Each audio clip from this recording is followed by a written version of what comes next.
Hi friends, welcome back to our channel. இன்றைக்கி என்ன பார்க்க போகிறோன்னா, ஒரே ஒரு முட்டையை வச்சு ஈவினிங் ஸ்நாக்ஸ் நம்ம எப்படி செய்யலாம்னு பார்க்கலாம். வாங்க வீடியோக்குள்ளே போகலாம். ஒரு முட்டையை உடச்சி ஊற்றிக்கோங்க. அது கூட 3 ஸ்பூன் சர்க்கரை போட்டுக்கோங்க.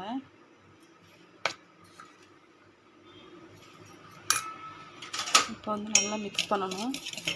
ஃப்ரெண்ட்ஸ், இது கூட 100 பால் ஊற்றுங்க. ஊற்றிட்டு நல்லா மிக்ஸ் பண்ணி விடுங்க. இது கூட 200 கிராம் கோதுமை மாவு போடுங்க. 100 கிராம் ரவை போடுங்க. இது எல்லாத்தையும் சேர்த்து நல்லா நம்ம மிக்ஸ் பண்ணிக்கலாம்.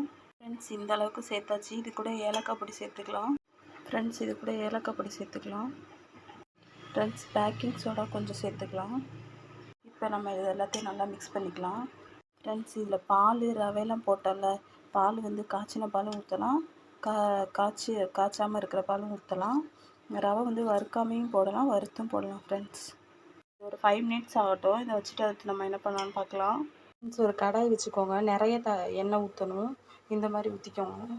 ஒரு டம்ளரில் ஊற்றிக்கோங்க. அதில் ஊற்றுறதுக்கு உங்களுக்கு ஈஸியாக இருக்கும். இந்த மாதிரி ஒரு கரண்டி எடுத்து இந்த மாதிரி எண்ணெய் இப்படி எடுத்துக்கோங்க. இந்த மாதிரி வைங்க.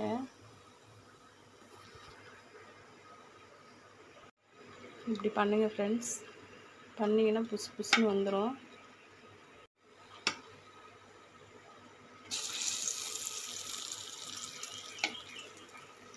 ஃப்ரெண்ட்ஸ், இந்த மாதிரி செவந்ததும் அப்படியே எடுத்துக்கலாம். ஒன்றுன்னா ஃப்ரெண்ட்ஸ், இந்த மாதிரி செவந்து வந்ததும் எடுத்துக்கலாம்.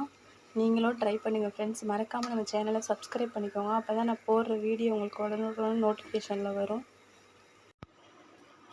ஃப்ரெண்ட்ஸ், இப்போ ரெடி ஆயிடுச்சு. பஞ்சு மாதிரி இருக்குது பாருங்கள். இதே மாதிரி நீங்களும் செஞ்சு பாருங்கள். மறக்காமல் நம்ம சேனலை சப்ஸ்கிரைப் பண்ணிக்கோங்க. அப்போ தான் நான் போடுற வீடியோ எல்லாமே உங்களுக்கு நோட்டிஃபிகேஷனில் வரும். தேங்க்யூ ஃபார் வாட்சிங்.